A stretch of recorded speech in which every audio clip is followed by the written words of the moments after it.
tout le monde, j'espère que vous allez tous et toutes bien. Moi je vais très bien par la grâce de Dieu. Nouvelle vidéo encore sur ma chaîne YouTube.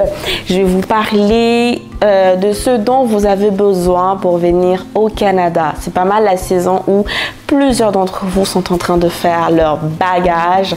Ils ont reçu la bonne nouvelle qu'ils vont venir au Canada. Donc la vidéo est enfin là.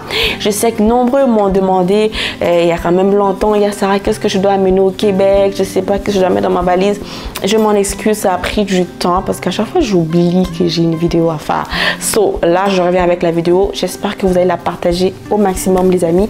Partagez-la autour de vous et sans plus tarder, je me suis fait des notes. Je me suis prise des notes parce que c'est important que je vous lise tout ce dont vous avez besoin pour votre voyage, pour votre intégration, pour votre vie au Canada. Donc sans plus tarder, c'est parti pour la vidéo. Mais avant, n'hésite pas à t'abonner, liker, commenter, partager cette vidéo avant de pouvoir rentrer dans le vif du sujet. Donc c'est parti, let's go. Alors, on va directement commencer la vidéo. Donc, je ne vais pas vraiment être trop longue. Je vais juste lire.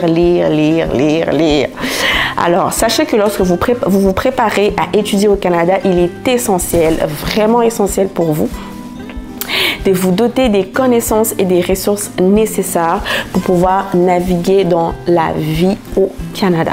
Donc, je vais vous lire vraiment la liste des choses dont vous avez besoin. Alors, au niveau des vêtements, apportez toujours des vêtements adaptés aux différentes saisons du Canada. Alors, je vais citer les saisons qu'on a. On a 4 saisons. On a l'hiver en janvier, de janvier à avril, on a le printemps, on a l'été et on a l'automne. Donc voilà les 4 saisons que nous avons. Donc essayez toujours d'apporter des vêtements adaptés à différentes saisons au Canada, y compris des vêtements d'hiver chauds. Donc vraiment ayez des vêtements d'hiver chaud et des vêtements d'été légers. Donc l'été ici, n'oubliez pas que ça dure juste 2 mois maximum. Donc ne magasinez pas beaucoup de vêtements d'été parce que ça ne va pas vraiment beaucoup vous servir. La plupart du temps, on est au printemps où il pleut beaucoup, à l'automne où il fait quand même assez frais. Donc l'été dure quand même juste 2 mois maximum. Donc n'achetez pas beaucoup de vêtements légers, chauds, ça ne vaut pas la peine. Ça, c'est pour les vêtements. Et n'oubliez pas d'acheter des petits blazers, des petites blouses. Ça va beaucoup vous aider. Des pantalons tailleurs, des pantalons responsables, comme j'ai dit. Ça va beaucoup vous aider lors des entrevues, lorsque vous allez quand vous allez trouver un emploi de bureau, par exemple. Ça va beaucoup vous aider. Ensuite, envisagez toujours d'acheter une veste, comme je disais, et des bottes d'été appropriées après votre arrivée au Canada, car les magasins locaux offrent souvent des options plus appropriées que celles de votre pays d'origine. Alors, je vais vraiment beaucoup plus mettre l'emphase là-dessus. Tout ce qui est vêtements d'hiver, je vous conseille d'acheter des pullovers, des cotons wattés en Afrique si vous voulez, peu importe où vous trouvez, mais tout ce qui est bottes d'hiver, manteaux d'hiver, achetez-les ici parce que ici c'est vraiment tout ce qu'on a adapté à la température d'ici. Donc, c'est ça que je voulais vous dire là-dessus. Ne faites pas l'erreur que beaucoup de nouveaux arrivants font. Ils apportent des ustensiles avec eux. Mais n'oubliez pas que de nos jours, il y a des ustensiles maintenant qu'on peut acheter partout. Il y a Winners qui vendent des ustensiles vraiment moins chers puis des très bonnes qualités. Il y a Dollarama aussi. Ne vous inquiétez pas, vous êtes étudiant. Ne vous cassez pas la tête à acheter des affaires super chères. Mais ça reste quand même abordable. Puis, ça fait l'affaire.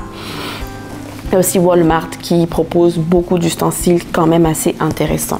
Au niveau des documents personnels, emportez toujours avec vous des documents. Alors, avant que ma caméra ne me lâche, je disais qu'au niveau des documents personnels, ayez toujours avec vous votre passeport, votre permis d'études, votre lettre d'acceptation, vos dossiers médicaux et vos relevés de notes. Donc, c'est super important d'avoir tous les papiers que vous avez soumis lors des toutes les démarches que vous avez eu à entreprendre. Ayez toujours ces documents avec vous, ça va vous servir.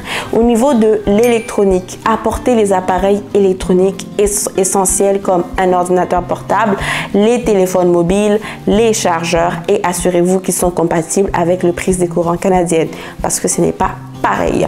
Sinon, vous pouvez l'acheter après avoir atterri au Canada, dans des magasins comme Costco, Best Buy, Walmart et peut y en avoir. Au niveau de la médication, si vous avez des problèmes de santé, assurez-vous d'avoir suffisamment de médicaments nécessaires et assurez-vous également d'avoir une ordonnance pour les médicaments contrôlés. On peut vous demander à l'aéroport ou si vous avez besoin de renouveler votre ordonnance, on peut vous le demander aussi à la pharmacie. Excusez-moi, mon appareil a décidé de me lâcher à plusieurs reprises aujourd'hui, donc je vais pouvoir poursuivre. Donc, comme je disais, au niveau de la médication, si vous avez des ordonnances qui ont été faites, assurez-vous de pouvoir apporter les copies de ces ordonnances-là. Au cas où vous avez besoin de renouveler vos ordonnances ou encore d'avoir des médicaments supplémentaires, ça pourra vous être demandé. Et au niveau vraiment de procédure, on va avoir l'ouverture d'un compte bancaire. Des fois, vous avez besoin de...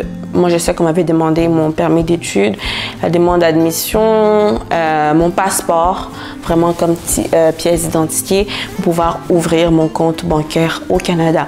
Encore là, je ne vais pas vous donner une banque en particulier ou privilégier une banque en particulier, tout simplement parce que je ne suis pas rémunérée pour faire ça.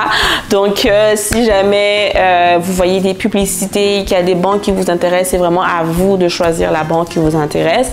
Mais si vous voulez connaître la banque que moi j'utilise, n'hésitez pas à me contacter en privé. Ça me ferait réellement plaisir de vous partager la banque que j'ai eu à utiliser quand j'étais étudiante. Voilà. Donc, voilà un peu ce que je voulais vous partager aujourd'hui. Si la vidéo vous a plu, n'hésitez pas à vous abonner, à liker, à commenter cette vidéo. Et d'ici là, portez-vous bien et que le Seigneur Dieu Tout-Puissant vous bénisse les amis. Ciao, ciao.